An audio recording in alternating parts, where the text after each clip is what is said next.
Back in 2020, the year of the COVID lockdown, when most people were either not working or working remotely, in the United States, there were 4,764 deaths reported to the Bureau of Labor and Statistics at work. Yes, almost 5,000 deaths occurred at work that year alone. Meaning almost 5,000 people got up that morning, went about their morning routine, said goodbye to their kids, their spouse, their friends, whoever, not knowing it would be the last time they would see them again.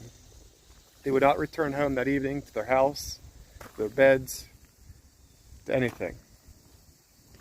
Now, I'm not sure about you, but when I go, I would definitely prefer not be at work.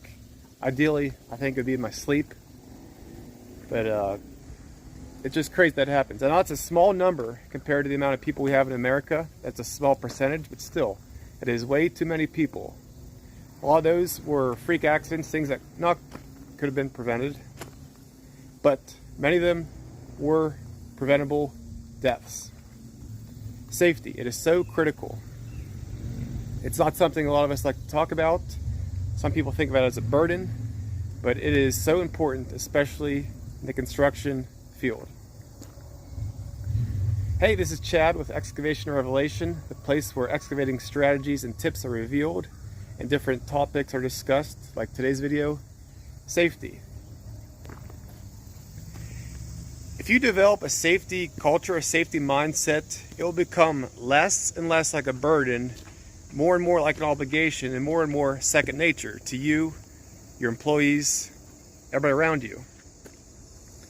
It doesn't have to take a lot of time. Yes, there is training involved and a lot to know about it, but it doesn't have to be a burden. It doesn't have to weigh you down or slow down productivity.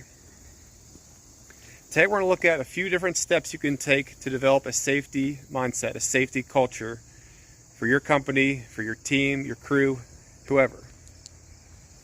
A good starting point is to be always communicating. It sounds simple enough, but most accidents or injuries occur when people don't know what they're doing or they're in a place that they shouldn't be in. A lot of it starts from the top of the company, whether the owner or the foreman on the job site. Each and every morning is a good time to meet and gather right before you start your activities and discuss things. Discuss the task that's going on for that day, communicate with employees, get their thoughts and feelings on different things on the job site, maybe some concerns that they have, or maybe ideas about procedures about going things in a different way. Take a few minutes each and every morning to communicate with your people, whether you're out in a field, just digging a simple French drain with another person. It doesn't matter where you are or how big the job site is. Take time to communicate. Define responsibilities. Things are going to change throughout the day, and different procedures are going to kind of go out the window for what you thought your plan was for the day. That happens, it's understandable. But when curveballs do come at you, always take time to stop and redefine responsibilities. Make sure the right people are in the right place for that task. And if they don't know what they're doing or they don't feel comfortable with it, sometimes it's not the best place for them to learn. Maybe get somebody else in there to show them and teach them the way. But always be communicating and let your fellow crew members, your different employees know that it's always okay if they don't understand something, if they feel concerned, to stop and talk about it. Figure out the right way to do it safely. It only takes a few minutes and it could potentially save your life or definitely prevent an injury. A good idea too, each and every morning, is just take a simple topic and discuss it. I know right now in my area, school is starting back in session, so that means that those big yellow school buses are everywhere. And to a lot of us, this is a big bummer. In the morning, we tend to drive a little faster sometimes. There's less traffic and we get behind schedule just on our own nature. So we're trying to make up time driving to the job site. Well, now there's buses out there holding us up. So plan accordingly. Make sure your crew knows. It's just a simple topic you could talk about as an example. Make sure that they know that these are out there. Plan to leave a few minutes earlier. Be paying attention for them on blind spots, curves, areas that you're not normally looking to stop at. Be mindful that there are going to be little kids walking along the side of the road or waiting out for the school bus. They might be playing with something and something might come out into the road, whether a ball or a kid running out. This really hits home for me. I've got a little one on the bus this year, so I'm really taking a step to make sure that I'm leaving extra time for me to get to the job earlier. And if I do happen to get behind a bus and get to the job site 5-10 minutes earlier, yeah, it kind of stinks, but at the end of the day, at least I'm getting there safely. Nobody's getting hurt. It kind of is what it is. But just little topics like that you're talking about in teaching each and every day, just to get kind of fresh in your mind again. You might have heard about it before or heard different stories, but just to get your crew just kind of reacquainted with a topic each and every day. It only takes a couple minutes, and it'll just kind of be there in the back of the mind as they're going about their activities throughout the day. Another good process to start doing is to really ensure that your crew, your people, are never cutting corners. Let them know that they have time, that there is always time to do something the right way. I know the name of the game is get more done. Obviously, you're going to create more money or earn more money the faster you get things done more efficiently. But if it's damaging equipment, if people aren't feeling safe, if you're always rushing, that's not a good environment to be in.